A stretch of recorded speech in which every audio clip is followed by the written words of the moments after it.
Hello everyone, welcome back to studies YouTube channel. आज हम इस वीडियो में डिस्कस करेंगे क्लास 11 के बिजनेस स्टडीज का सेकंड चैप्टर का एक टॉपिक, वो है जॉइंट हिंदू फैमिली बिजनेस। ठीक है, लास्ट वीडियो में हमने डिस्कस की थी sole proprietorship form of business organisation and what are the forms of business organisation, उसके बारे। अगर आप वो वीडियो नहीं देखे हैं तो डिस्क्रिप्शन में लिंक रहेगा, आप वो जाके वीडियो देखिए और वो अच्छे से समझ लीजिए। ठीक है, तो आज हम फटाफट से डिस्कस कर लेते हैं जॉइंट हिंदू फैमिली बिजनेस। तो ये क्या होगा, ये वीडियो स्मॉल होगा, बस एक ही पार्ट, हम एक ही टॉपिक आज कवर करेंगे ताकि आप जब रिवीजन करें तो आप फटाफट से जो भी टॉपिक में आपको डाउट हो वो निकाल ले और आपका क्लियर हो जाए।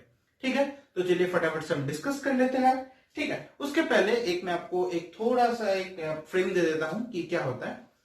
देखिए, पहले क्या होता था, इंडिया में ज्यादातर लोग, मैक्सिमम लोग एग्रीकल्चर से रिलेटेड थे। एग्रीकल्चर ही उनका मेन ऑक्यूपेशन था, यानी फार्मिंग करना उनका मेन ऑक्यूपेशन था। ठीक है, तो क्या होता था, एक फैमिली होता था, और पहले फैमिलीज भी जॉइंट फैमिली थी। जॉइंट फैमिली तो आप समझते हैं। ठीक है, तो पहले जो फैमिलीज थी वो भी जॉइंट थी। तो क्या होता था, तो उनका एंसेस्टरल लैंड होता था, मतलब पूर्वजों का जो जमीन होता था उसी पे वो सारे फैमिली के मेंबर्स एक साथ फार्मिंग करते थे, और उस वही वो लोग का ओनली सोर्स ऑफ इनकम भी था। ठीक है, तो वो जो फॉर्म ऑफ बिजनेस ऑर्गेनाइजेशन था ना, वो क्या था, जॉइंट हिंदू फैमिली बिजनेस। ठीक है, तो चलिए मैं आपको एक फ्रेम दे दिया, अभी आपको थोड़ा समझने में आसानी होगी। चलिए फटाफट से समझ लेते हैं। पहला क्या है, it is found only in India. ये बिजनेस बस इंडिया में ही पाया जाता है। ठीक है, and it is one of the oldest form of business organisation. क्या पढ़ा हमने, it is found only in India and it is the oldest form of business organisation. ठीक है, नेक्स्ट क्या है, it is owned and controlled by members of Hindu undivided family, HUF। Hindu undivided family मतलब आपका joint family ही हो गया। ठीक है, तो इसको ओन्ड और कंट्रोल कौन करता है, इस बिजनेस को, ये जो joint Hindu family type of business है ना, इसको ओन्ड मतलब इसका मालिक और इसका कंट्रोल कौन करता है, वो जो फैमिली, वो जो पर्टिकुलर फैमिली का मेंबर्स है, वो लोग इसको ओन करते हैं और उसको कंट्रोल करते हैं। कोई आउटसाइडर्स नहीं है उसमें। ठीक है, नेक्स्ट क्या है, it is controlled by the head of the family. It is control, अभी आपका समझ लीजिए फैमिली है आप, ठीक है, मान लीजिए आपका ज्वाइंट फैमिली है, तो ज्वाइंट फैमिली में आपका पापा है, आपका चाचा है, आपका दादाजी भी है। ठीक है, तो उस फैमिली का हेड कौन होगा, जो सबसे एल्डेस्ट होगा। अभी एल्डेस्ट कौन है आपका फैमिली में, आपका दादाजी है।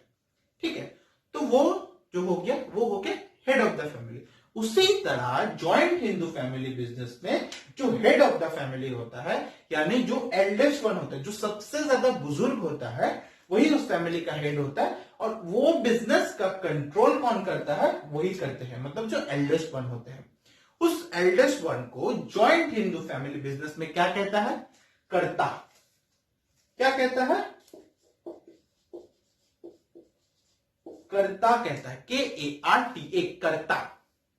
ठीक है, तो हमने समझ ली, ये बस इंडिया में मिलता है, सबसे ओल्डेस्ट है, और इसका ओन्ड और कंट्रोल होता है, उसका फैमिली मेंबर्स खुद करते हैं, और इसका हेड कौन होता है, कर्ता, यानी जो एल्डेस्ट वन होता है। नेक्स्ट क्या है, it is governed bye Hindu law. Hindu law, एक लॉ एक्ट है, पास किया हुआ है, उसको वो गवर्न करती है। किसको गवर्न करती है, जॉइंट हिंदू फैमिली बिजनेस को। अभी आप बोलेंगे सर इसमें मेंबरशिप कैसे मिलेगी इस फैमिली बिजनेस में। देखिए, मैंने आपको क्या बताया था सेकेंड लाइन समझाते वक्त, it is owned and controlled by members of Hindu undivided family. कौन करता है, जो उस फैमिली का मेंबर्स है। उसी तरह इसका जो मेंबरशिप है वो बाय बर्थ मिलती है। कैसे मिलती है, बाय बर्थ, यानी आपको उस फैमिली का मेंबर बनने के लिए कोई लीगल आपको डॉक्यूमेंट एग्रीमेंट बनाने का जरूरत नहीं है। आप जैसे ही उस फैमिली में जन्म लेते हैं, आप ऑटोमेटिकली उस बिजनेस का मेंबर बन जाते हैं। बाय बर्थ आपका जन्म लेती है, आप उस बिजनेस का मेंबर बन गए। ठीक है, क्लियर है। नेक्स्ट क्या है, कॉमन प्रॉपर्टी। अब मैंने एग्रीकल्चरल वाला जो एग्जांपल है उसमें बताया था कि वो एंसेस्टरल लैंड पे वो लोग खेती बाड़ी करते हैं। एंसेस्टरल मतलब पूर्वजों की जो मतलब लैंड है, उसी पे खेती बाड़ी करते हैं। ठीक है, तो क्या होगी इसमें, जो प्रॉपर्टी जो है उनका, जो बिजनेस का जो या फिर उनका फैमिली का जो प्रॉपर्टी, वो कॉमन होती है, क्योंकि क्या है, ये जॉइंट हिंदू, ये जॉइंट फैमिली है कि नहीं, और को-पर्सनर्स मतलब जो सारे मेंबर्स, जो फैमिली के सारे मेंबर्स एक साथ मिलके काम करते हैं उन्हें कहते हैं को-पर्सनर्स, मतलब सारे फैमिली, एक पर्टिकुलर फैमिली के मेंबर्स। ठीक है, तो देखिए ज्वाइंट हिंदू फैमिली बिजनेस कितना सिंपल था, हमने मीनिंग समझ ली। अब हम क्या समझेंगे, इसका फीचर्स। ठीक है, फीचर्स ध्यान से समझिएगा, क्योंकि फीचर्स अगर एक बार आपका क्लियर हो जाए तो आपका मेरिट्स भी क्लियर हो जाएगा, आपका लिमिटेशंस भी क्लियर हो जाएगा और मीनिंग भी आपका एकदम से क्लियर हो जाएगा। ठीक है, तो फटाफट से हम फीचर्स देख लेते हैं। चलिए, फीचर्स क्या, पहला फीचर क्या है, फॉर्मेशन। अभी इसका फॉर्मेशन कैसे होता है सर, एक ज्वाइंट फैमिली है तो बिजनेस, तो लोग का ज्वाइंट हिंदू फैमिली बिजनेस हो, ऐसा जरूरी नहीं है। इसको ये जो फॉर्मेशन है ज्वाइंट हिंदू फैमिली बिजनेस को, इसका फॉर्मेशन होता है बाय 2 मेंबर्स, मतलब अगर 2 मेंबर एक फैमिली के मेंबर है तो वो ज्वाइंट हिंदू फैमिली बिजनेस को फॉर्म कर सकते हैं। लेकिन उसका जो प्रॉपर्टी होगा वो एंसिस्टरियल होना पड़ेगा, वो पूर्वजों का होना पड़ेगा। ठीक है, चलिए फॉर्मेशन भी कितना सिंपल है, फॉर्मेशन हमने समझ लिया। नेक्स्ट क्या है, लाइबिलिटी। अभी लाइबिलिटी क्या होता है, मैंने आपको सोल प्रॉपर्टीशिप समझाते वक्त समझाया था। ठीक है, तो लाइबिलिटी क्या है इसमें, ये जो सारा जो फैमिली मेंबर्स इसका मेंबर है, तो सारे फैमिली मेंबर्स का जो लाइबिलिटी है वो हो जाएगा लिमिटेड। लेकिन भाई साहब इसमें एक ट्विस्ट है।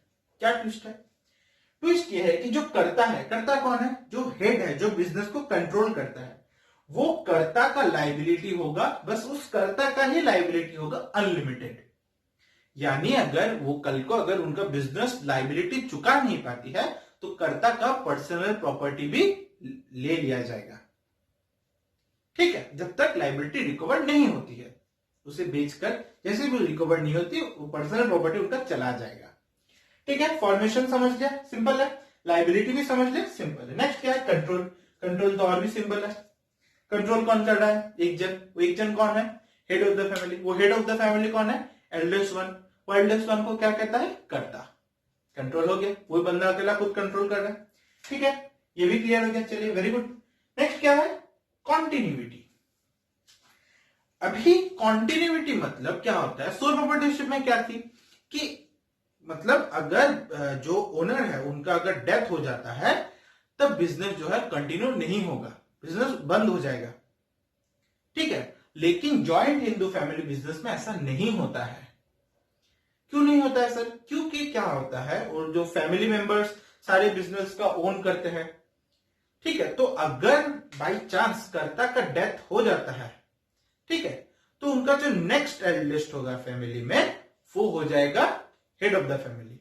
सर एक एग्जांपल दीजिए, चलिए एग्जांपल लीजिए। सपोज एक बिजनेस है, फैमिली बिजनेस है, उसका जो अभी हेड है उनका एज है 85।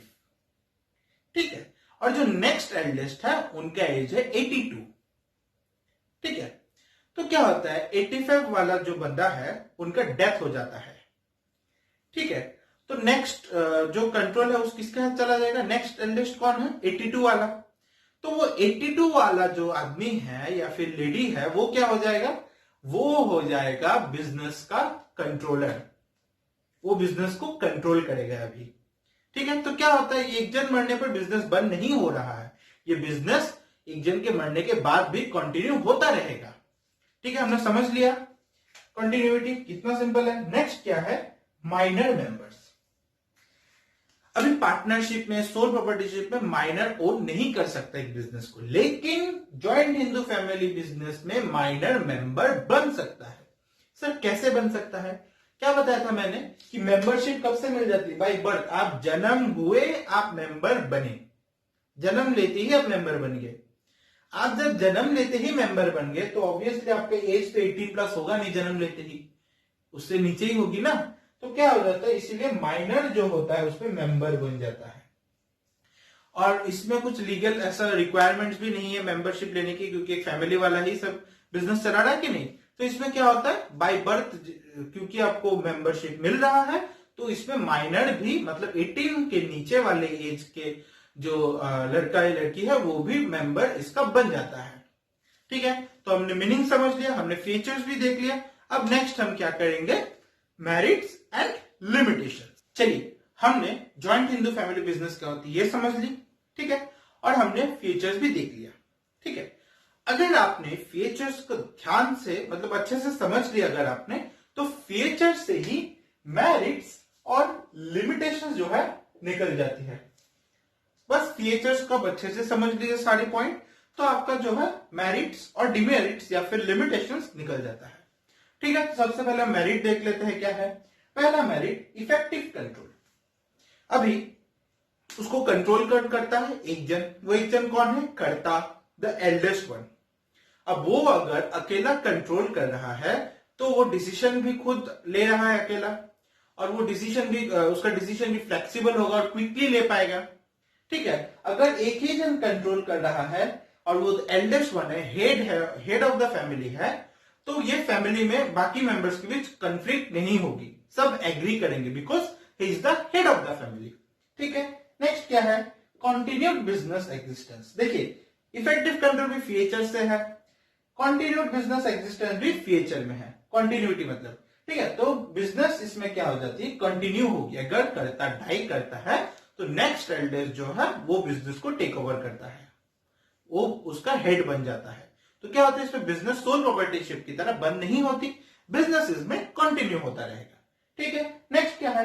Limited liability of members. देखिए, ये तीनों जो है मेरिट्स वो सारे फीचर्स है, तो फीचर्स आप ढंग से समझेंगे ना तो आपको ये दो जो है कोई दिक्कत नहीं होगा, आसानी से आपको याद हो जाएगा।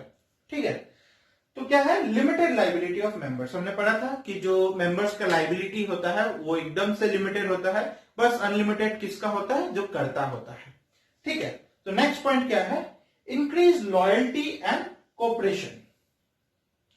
अभी सारे एक बिजनेस में फैमिली के ही मेंबर्स है, सब मेरे रिश्तेदार है, तो उसमें लॉयल्टी तो रहेगी, लॉयल्टी बढ़ेगी, बढ़ती रहेगी, और सब कॉर्पोरेट भी करेंगे, कोऑपरेट भी करेंगे सब कोई उसमें।